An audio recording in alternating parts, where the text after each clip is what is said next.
Bienvenidos a Psicosofía, un poco de psicoterapia y filosofía.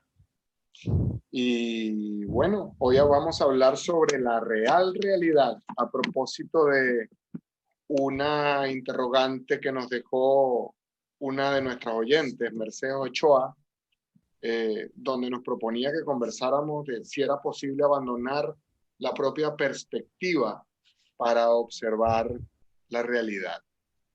Y Este bueno, es se nuestro nos segundo ocurre, programa. así es, Nuestro... así es. Ujú. Recuerden que vamos a estar saliendo cada 2 semanas. Y Exacto. bueno, ¿qué será esto de la real realidad, Julián? Bueno, en principio no creo que tenga que ver con la realeza, ¿no? Ok, Así como existe la real audiencia, etcétera. No creo que sea la real realidad en ese sentido, sino en el sentido de si hay una verdadera realidad.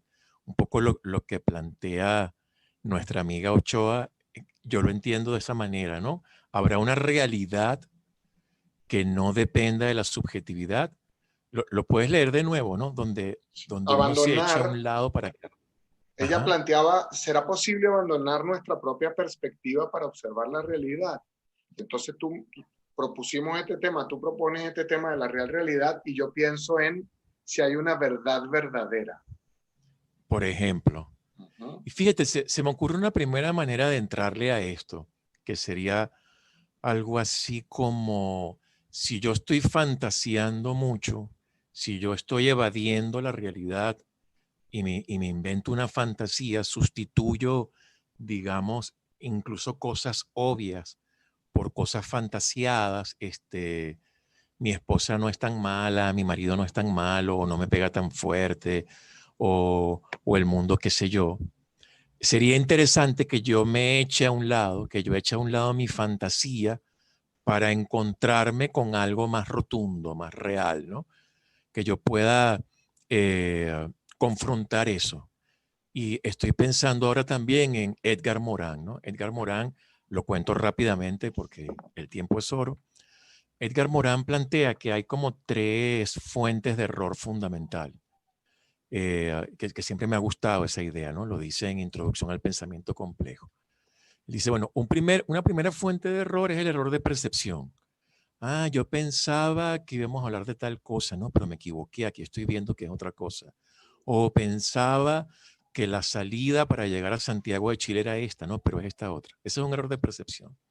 Luego está el error lógico, que es la coherencia. Ahora que descubro que la salida para entrar a Santiago es esta, lo coherente sería irme por ahí. Y este también tiene un criterio de verificación, que es actuar en consecuencia. Pero ahora viene lo que él llama la principal fuente de error. Él lo piensa como en las ciencias sociales, pero yo creo que se aplica a todo y se aplica a la vida. Y a eso voy. La tercera y principal fuente de error es el error ideológico. Una especie de no hay peor ciego que el que no quiere ver. Entonces alguien puede decir, por ejemplo, lo que ocurre en Venezuela es muy interesante porque por fin se materializó la izquierda y se cuida al pueblo y tal. Bueno, si es así, yo tengo que ir a los hospitales y ver que funcionan muy bien y que las universidades funcionan maravillosamente, las universidades públicas. No me puedo encontrar con esto, por ejemplo, que es un dato concreto. Y aquí vengo con lo de la realidad, ¿no? Datos concretos, específicos, palpables. No puedo encontrarme, por ejemplo, con que un profesor universitario del más alto rango en Venezuela gana $4 al mes y un buen chocolate vale $4 o un cuarto de kilo de queso. Entonces, no puedo decir ya va, esto es una maravilla, cuando con lo que me encuentro es una cosa nefasta. El país que gana por sexta vez en el mundo el mayor índice de miseria económica, que es la relación entre el sueldo mínimo y la inflación. O sea, si aquello es este desastre social que ha generado una de las diásporas más grandes de Latinoamérica y sin duda la más grande del país, perdonen que ponga este ejemplo, pero es el que me vino a la mente, yo tengo que encontrarme con esa realidad y decir, ya va, lo de que era la encarnación de una izquierda importante, bien llevada, es una fantasía. La realidad, ¿verdad? El error de percepción me está diciendo otra cosa, la percepción me está diciendo otra cosa. Lo lógico sería pensar en acorde con esto. me llama la atención que lo apuntas por el lado del error. Es decir, estás planteando que hay una posibilidad de percibir lo verdadero o de estar equivocado, ¿sí? Exacto. Y en el mundo de la psicoterapia, fíjate, la cosa no es tan, ¿cómo diríamos? Tan fácil de plantear. Porque la perspectiva, al menos desde el punto de vista psicoterapéutico, tiene que ver con el estado emocional en el que está el individuo, tiene que ver con el estado volitivo que en algún momento está desarrollando, tiene que ver incluso con la impronta cultural, con la impronta familiar que posee y que parece, mientras yo te escuchaba, yo pensaba, ¿será posible percibir la realidad tal cual es? Que es un problema que plantea el método científico y que intenta resolver el método científico de una manera sistemática. ¿Es posible para el ser humano percibir la realidad? Y fíjate que ya percibir la realidad sugiere una cosa interesante. No la estoy viendo. Parece que solamente me tengo que conformar con percibirla. Y esto me genera una segunda pregunta todavía más compleja. ¿Y cómo sé cuando estoy percibiendo la realidad? Claro. Ese tema es fascinante. Ujú. Pero yo quisiera todavía quedarnos un poco en este otro, que es, porque pienso incluso en la psicoterapia. Efectivamente, digamos, estamos hablando de un ámbito subjetivo, que de todas formas me puede permitir tener criterios de verificación concretos. Ahora pienso, Merleau-Ponty era también un gran estudioso de los psicólogos gestálticos, no de los terapeutas, sino de la psicología gestal, ¿verdad? Wertheimer, Kafka, etcétera. Y el tipo ponía un ejemplo que era un paciente que decía que lo llamaban por teléfono. Y entonces la locura del tipo, aunque el término no sea muy correcto, era, me llaman por teléfono, tengo unas llamadas. Hasta que un día el médico se trae un teléfono de verdad y lo pone a sonar. Y le dice, ah, esta debe ser la llamada para ti. Y el paciente le dice, no, no, no, eso no es exactamente como yo lo oigo. Y el médico le dice, pues te cuento que esto es un teléfono de verdad palpable. Mira la diferencia. Y a partir de ahí el tipo empezó como a tener este contraste entre lo que puedo estar imaginando y algo que por lo menos es más real, ¿no? Y en psicoterapia también eso puede aparecer. Es alguien que, y perdona que me meta yo en ese terreno, pero puede haber alguien que esté diciéndote, no, es que yo hago todas las cosas mal. Y tú le puedes responder, ya va, pero me acabas de decir que aquí lograste esto y saliste sobresaliente cum laude. Y luego en la sesión pasada me dijiste esto que salió buenísimo. Parece ser, según los criterios concretos de realidad, que no es cierto lo de que todo lo haces mal. Entonces lo confrontas con eso. Ah, es verdad. Pareciera que es una cosa mía, que es una fantasía mía lo de que lo hago todo mal. Porque si voy a lo concreto, a lo real, descubro que no es así. Y ese contraste es fundamental tanto en ese contexto como en muchos otros, ¿no? El espejismo, por ejemplo, ¿verdad? La fantasía. Yo no sé qué será la realidad como tal, pero sí puedo generar un contraste entre algo que puede estar fantasiado y que se contrasta con otra cosa que pareciera más concreta, más ahí, más un criterio concreto, ¿no? Un dato específico. Una de las cosas que ha hecho más difíciles el estudio de la mente en el ámbito de la psicoterapia es que justamente no hay un experimento científico que podamos desarrollar para ver qué es eso que ocurre en la mente de cada uno de nosotros. Y lo que ocurre en la mente de cada uno de nosotros es esto que podríamos llamar perspectiva, un punto de vista particular al respecto de las cosas del mundo. Y esa perspectiva que ocurre en la mente de cada uno de los seres humanos, bueno, no es susceptible de ser analizada desde el punto de vista científico por un hecho fundamental. Tú no puedes observar lo que ocurre en mi mente y yo no puedo observar lo que ocurre en la tuya. Sin embargo, los avances que ha generado el estudio sistemático del mindfulness apuntan una cantidad de avances relativos a, parece que hay ciertas cosas que podemos sistematizar en el estudio de la mente. ¿Y por qué estoy trayendo este tema a nuestra discusión de hoy? Bueno, justamente porque Ahora quiero replantear la interrogante de nuestro oyente.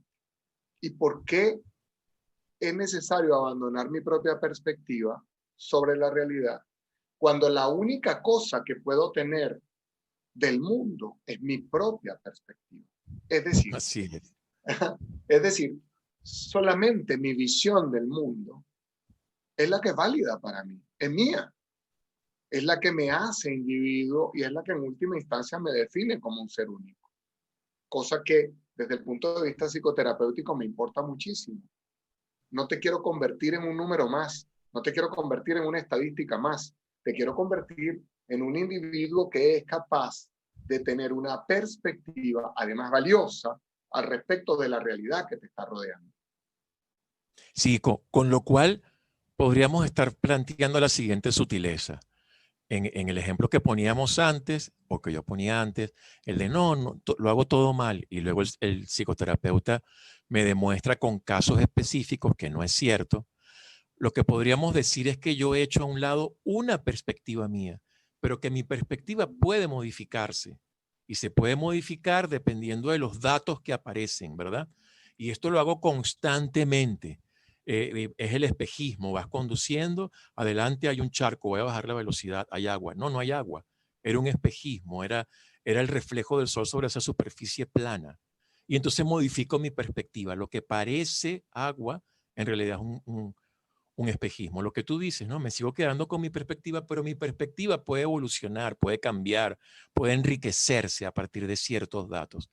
Entonces, también podemos pensar en esto. No es lo mismo el contexto psicológico, donde mi perspectiva cambia a partir de ciertos datos concretos o también a partir de ciertas actitudes, Y es lo digamos. deseable, por cierto, que la perspectiva cambie Exacto. a partir de los hechos que está mostrando, digamos, tu entorno, ¿no? Y luego podemos pensar en el contexto, digamos, de la ciencia, donde la cosa tiene otro criterio de verificación, ¿verdad? Una manera burda de traducir la fuerza de gravedad, ¿verdad? Un Newton elemental, la mecánica clásica, es todo lo que sube tiende a bajar, todo lo que sube tiende a caer. Entonces tú puedes decir, esto va a ocurrir en China, en Japón, en Inglaterra, en Chile y en Colombia. En todas partes esto va a pasar porque tiene que ver con la fuerza magnética, etcétera, y la presión atmosférica, etcétera, etcétera, etcétera, de la Tierra, ¿no? Entonces, bueno, ante una atmósfera como la nuestra, lo que ocurre es que las cosas tienden a irse hacia la superficie terrestre más cercana, tienden a caer, ¿no? Hay una explicación más elaborada, pero esta es la que nosotros solemos manejar. Así Entonces, es. claro, la física nos da como una respuesta así clarita, con un ejemplo clarito. En el mundo psicológico y subjetivo no es tan así. Pero incluso, tanto en la ciencia como en el mundo subjetivo, nos enfrentamos un poco al problema de cómo hacemos para salir de nuestra subjetividad. Es decir, ¿quién ha dicho que el pizarrón verde en realidad es verde? Lo que hemos descubierto es que lo vemos verde porque nuestros ojos tienen un espectro con relación a la luz, que es lo que se llama el espectro de rojo, ¿verdad? Y luego tenemos aparatos para ver infrarrojo y ultravioleta, como no logran ver nuestros ojos, a través de unos aparatos tecnológicos. Pero vaya usted a saber qué otras perspectivas podría haber. Esto es con relación, digamos, a nuestra animalidad, a nuestras posibilidades humanas, a nuestra anatomía. A nuestra capacidad de sentir o de percibir el mundo que nos rodea. Exacto. Y esto lo puede llevar también a la inteligencia. Es decir, podemos tener un conocimiento del universo, de las cosas, de la naturaleza, que igual sigue dependiendo de nuestra inteligencia. Y si hubiesen unos sujetos en uno de estos planetas que ya se empiezan a descubrir, hay uno que queda bastante cerca, está solo a 100 años luz de la Tierra. ¿Quién sabe si ahí hay una gente con una inteligencia que es 8 veces la nuestra y piensa y se comunica de una forma que ni siquiera nos llega a nosotros? No, no es tan raro esto. Pensemos en la diferencia entre perros y seres humanos. Los perros son maravillosos, tienen un sistema de comunicación, todo lo que tú quieras, pero están a años luz de nuestras abstracciones, de poder hacer física, matemática. Y si eso ocurre con otros seres, habría otra manera de entrarle al mundo, otra perspectiva, etcétera. ¿Y por qué digo todo esto? Porque no solamente parecería muy raro lo de echar para un lado tu subjetividad, sino que incluso con los mayores logros tecnológicos, seguimos teniendo una perspectiva humana, unas dimensiones humanas, ¿no? De las que no podemos ir más allá de nuestras dimensiones humanas. Y Entonces, tampoco vuelvo al punto que estaba sí, yo queriendo, a donde estaba queriendo apuntar. Y además, ¿por qué querría abandonar las dimensiones humanas si es justamente la dimensión humana la que me permite tener este punto de vista al respecto de eso que llamamos realidad? porque bueno, Quería apuntar algo antes de continuar por allí. Eh, el problema de la perspectiva comienza a generar dificultades cuando evidentemente mi perspectiva se vuelve neurótica. Es decir, cuando pierdo contacto con lo que parece ser la realidad de una manera tal de que me divorcio de ella. ¿Sí? Y me divorcio, y por eso utilicé la palabra neurótico, me divorcio al punto de que mi fantasía es lo que comienza a convertirse en realidad. Y aquí es donde es válida, muy válida, esta inquietud de nuestra escucha, ¿no? Porque ¿cómo sé que no estoy neurotizado ante una situación? Tú ponías el ejemplo de exacto. Venezuela, que es un ejemplo político, y es un ejemplo que neurotiza mucho. Y neurotiza porque llega el punto en el que uno normaliza cosas que no debe normalizar, ¿sí? En el que uno comprende cosas de formas que no pueden ser, que pareciera que no podrían ser comprendidas, y comienza a darle validez, validez política, validez social, a puntos de vista que parece que no pueden ser validados a estas alturas del siglo XXI, con todo lo que la Así es. humanidad ha vivido. Entonces la perspectiva se convierte en neurosis y el error se convierte en verdad, como tú lo estabas planteando. Y a eso es a lo que en psicoterapia nos parece importante comenzar a abordar. Cuando tus puntos de vista no están siendo, llamémoslo, enriquecedores, porque parece que tú tienes un punto de vista novedoso. Entonces fíjate que ya ese punto de vista novedoso no es neurótico, parece un punto de vista que va a revolucionar la manera como estamos percibiendo eso que está en el mundo exterior, o cuando ese punto de vista es tan neurótico que estamos perdiendo contacto con el mundo exterior, o cuando confundimos neurosis con esta maravilla de estar viendo el mundo de una manera que nadie lo puede ver y estamos a punto de generar una nueva revolución, ¿no? En fin, este es un tema súper complejo porque requiere un ir y venir, un ir y contrastar. Y eso es lo que me parece válido, ¿no? Cuando me atrevo a ir y a contrastar con el mundo real, pero también contrastar con mi propia visión del mundo. No Mm. creerme del todo la realidad que parece que estoy viendo, pero tampoco creerme del todo la realidad que yo estoy viendo. Eso es lo que creo me hace un individuo profundamente sano. No pierdo el contacto con el mundo exterior, pero tampoco pierdo contacto conmigo. No me termino de creer el mundo exterior, pero tampoco me termino de creer la visión que tengo. Y a ratos me las creo. Y voy equilibrando y voy produciendo con esta visión crítica, con esta capacidad que tengo de siempre dudar.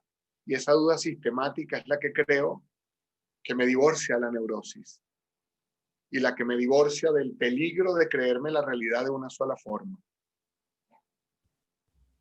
Sí, ahí sí, quisiera agregar tres cositas brevemente. Una, muy de acuerdo con lo que dices, ¿no? Y por eso ponía el ejemplo también de esta persona que no, yo no hago todo, yo no hago las cosas bien, ¿no? Pero sí, aquí está esto concreto. Y respecto a eso, quisiera decir una primera cosa. Yo puedo no saber qué es entonces, en última instancia, la realidad. Y sin embargo, a través de ese contraste, plantear una noción de realidad y una noción de fantasía, un poco en conexión con lo que estabas diciendo, ¿no, Miguel? Es decir, yo no tengo por qué decir sé en última instancia qué es la realidad. No lo sé. Pero fíjate, sí sé que hay una diferencia entre el sonido del teléfono que suena en verdad y el que imagina el paciente. Y ese contraste y esa diferencia es fundamental. Podemos llamar realidad al que está sonando ahí y también yo oigo, y fantasía al otro. Ese contraste es fundamental. Como pasa con muchas otras cosas, puedo no saber de manera última qué es el amor, pero el hecho de que me den una bofetada cada vez que llego a donde vivo con mi pareja, yo podría decir, ya basta, no se me parece, ¿no? Sea una bofetada concreta o metafórica. No sé en última instancia qué será, pero esto no se me parece. Ese contraste yo creo que es fundamental, porque ese contraste genera nociones para diferenciar y se puede aplicar también en la percepción empírica. Por eso ponía el ejemplo del espejismo. No sé qué será de manera última la realidad, pero sí puedo diferenciar entre un espejismo y la ausencia de agua en la superficie de la carretera y por tanto no tengo que bajar de velocidad. Lo segundo que quisiera comentar es que fíjate que el error fundamental en Edgar Morin, que aplica para la filosofía, para las ciencias sociales y para la psicoterapia, me parece a mí, por lo que estabas diciendo, es que ese error es una especie de fantasía. Ahí estaba la posibilidad empírica de que te dieras cuenta. Voy a poner un ejemplo político, pero ahora distinto. En Estados Unidos hay todo un país dentro de ese país que es pobre. Hay aproximadamente unos 34 millones de pobres en el país más rico del mundo en términos económicos. Entonces tú no me puedes venir a decir, no, Estados Unidos es maravilloso porque la igualdad para todo el mundo. Entonces explícame por qué hay 34 millones de gente muy pobre. Dicho esto, si yo sigo insistiendo en que todo está bien ahí, etcétera, la realidad me lo está poniendo fácil. Aquí está la estadística concreta, la seguridad social, no sé, etcétera, etcétera, 34 millones de pobres. Lo coherente, aquí vamos a la segunda fuente, lo coherente sería decir, no, no es tan maravilloso, pero no paso a esa conclusión por mi fantasía. Como la fantasía me prohíbe ver lo obvio, ¿no? Prohibido lo obvio. Por eso decía, no hay peor ciego que el que no quiere ver. Y una tercera cosa que quería agregar es, ahora quiero ser un poco el abogado de una posible perspectiva de lo que está diciendo también nuestra amiga Ochoa, que es la búsqueda de la objetividad. ¿Habrá la posibilidad de acceder a una especie de realidad más real, ¿no? Que es como se llama hoy nuestro podcast? ¿Habrá esta realidad más real? Si yo echo a un lado la subjetividad, ¿habrá la posibilidad de una objetividad no contaminada, entre comillas, de subjetividad? Bueno, aquí la respuesta también la hemos comentado. ¿Cómo puedo acceder yo a eso? Vamos a suponer que esa hiperobjetividad, que esa objetividad verdadera va a implicar 6 dimensiones. ¿Cómo hago para acceder a las otras 2? Porque puedo acceder a 4, ¿no? La cuarta es el tiempo. ¿Cómo hago para acceder a las otras 2? ¿Desde dónde? Si mi cuerpo está limitado, mi percepción, mis ojos. Entonces, tal cosa, y esto es un viejo problema filosófico, Kant lo llamaba el mundo nouménico, ¿no? Nosotros tenemos la realidad, son las posibilidades de la experiencia, el mundo fenoménico. Fenómeno es lo que se nos presenta, lo que está ahí, ¿no? En nuestra Lo que vida, en estoy nuestra cotidianidad. experimentando. Exacto, y el noumeno sería una cosa, una especie, por eso se suele leer a Kant como una especie de neoplatónico, porque el noumeno sería algo que está más allá de eso. ¿Y quién diablos tiene acceso a eso? ¿Quién puede tener acceso a eso si tu propio cuerpo no te da para eso? Vamos a suponer que esa realidad objetiva te permite ver el mundo entero al mismo tiempo. ¿Cómo haces para tener eso si no eres más que un ser humano? ¿No? Que también va a ser un problema para la fenomenología como tal. Hasta ahí llegan nuestras posibilidades. De manera que incluso aunque eso existiera por alguna razón, una varita mágica o algo así, no vamos a tener acceso a esa experiencia. Y aquí se me ocurre, es un poco la explicación de por qué en la religión las grandes entidades divinas tienen que volverse carne, porque si no, no se entiende, ¿no? Imagínate un sujeto como Dios o diosa, ¿verdad? Con todas esas posibilidades, ¿cómo llega a uno? ¿Cómo lo puede ver uno? Tienen que encarnarse. Entonces son Cristo, son Mahoma, etcétera, ¿no? Bueno, por ahí también podría ir. Sí, y eso lo quiero atar con y creo que ese es el tema que vamos a desarrollar en el próximo podcast, parece que en última instancia tiene que haber un ejercicio de aceptación de la realidad limitada que podemos percibir. Parece que tiene que haber un ejercicio de conformismo, que no quiero que se vea desde el punto de vista negativo, sino, bueno, parece que tengo que reconocer, tengo que aceptar que tengo una limitación. La realidad no está limitada, la realidad está ahí, inmutable, permanente, maravillosa, gigante, universal, pero yo no puedo acceder a ella. Por lo tanto, parece que hay un tema insalvable, no importa cuánto me acerque a él, pero parece que hay un tema insalvable entre lo que yo percibo como realidad y la realidad misma. ¿Sí?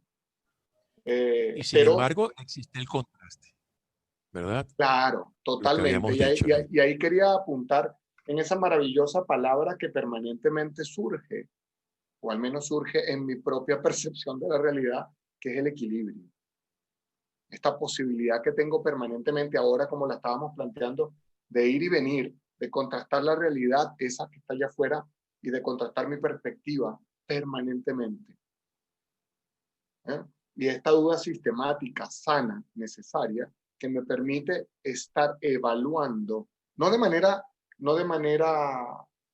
llamémosla obsesiva, no de manera enferma, no de manera en la cual me va a generar alguna crisis de ansiedad porque necesito estar permanentemente contrastando cosas, sino de una manera sana, preguntándome siempre, esta visión que tengo de las cosas que están ocurriendo, ¿es apropiada? ¿Es útil? Me, ¿Me funciona? ¿Es sana para mí y para los que están a mi alrededor?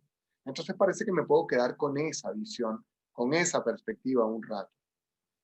Pero en la medida en que esa visión me está generando daño, está generándole daño a la gente que está a mi alrededor, bueno, y no quiero decir con esto que la realidad no genera dolor.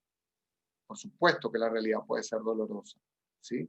Pero entonces tengo que ver cómo me adapto a esa realidad y cómo quizás adapto la realidad que estoy viviendo para que deje de ser eso que me está generando dolor. Esto porque, bueno, necesito aterrizar las cosas también desde el punto de vista psicoterapéutico, ¿no? Entonces, esa perspectiva, para ir cerrando, que tengo de la realidad, parece que es solo eso, perspectiva. Parece que no puedo abandonarla.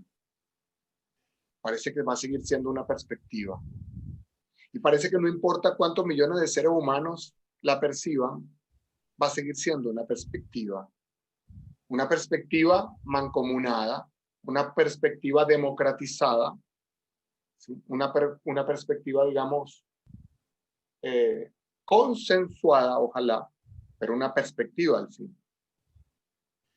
Que además, como dices tú, ¿no? Puede ser compartida y eso es importante. Es como, no me puedo quedar, este también es un viejísimo problema filosófico, no me quedo solamente en mi subjetividad, lo que se llama el solipsismo, ni tampoco, o el subjetivismo, ni tampoco me puedo quedar en un mundo objetivo, ¿no? El objetivismo, sino en una mezcla de los dos. Y yo puedo decir, bueno, no es nada más una cuestión de perspectiva solita mía. Yo puedo decir, por ejemplo, que la manera más sencilla de salir de la habitación en la que tú estás es la puerta que está detrás de ti.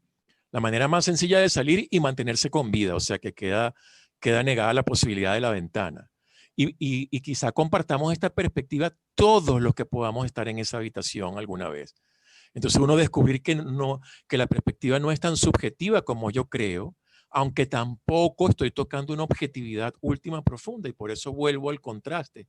Y eso me parece fundamental, porque esa realidad también me da información, que es fundamental en la ciencia, en la filosofía y en la psicoterapia, porque esa información me hace tomar mejores decisiones, me hace sentirme de otra manera, me hace tener perspectivas justamente quizá más sensatas, ¿no? Menos, no sé, suicidas o como pueda ocurrir, en la medida en que tengo una información que va resultando además, oye, tengo la perspectiva y creo comprobar que va por aquí y en efecto puede ir por ahí, muchas cosas en la vida cambian, ¿no? Y muchas maneras de entender el mundo cambian. Y en ese sentido la información, aunque sea vía contraste, es fundamental. El podcast estuvo muy denso como la realidad. Disculpen la densidad, pero en todo caso no sé si debo aceptar, resignarme o conformarme con el hecho de que se acaba nuestro podcast de hoy y el próximo será justamente sobre aceptación, resignación y conformismo o no. Fue psicosofía, Despi- un poco de Esto fue psicoterapia y de y un filosofía. toque. Así es. Muchas gracias y hasta la próxima. Chao Miguel, chao gente que nos escucha. Abrazos a todos.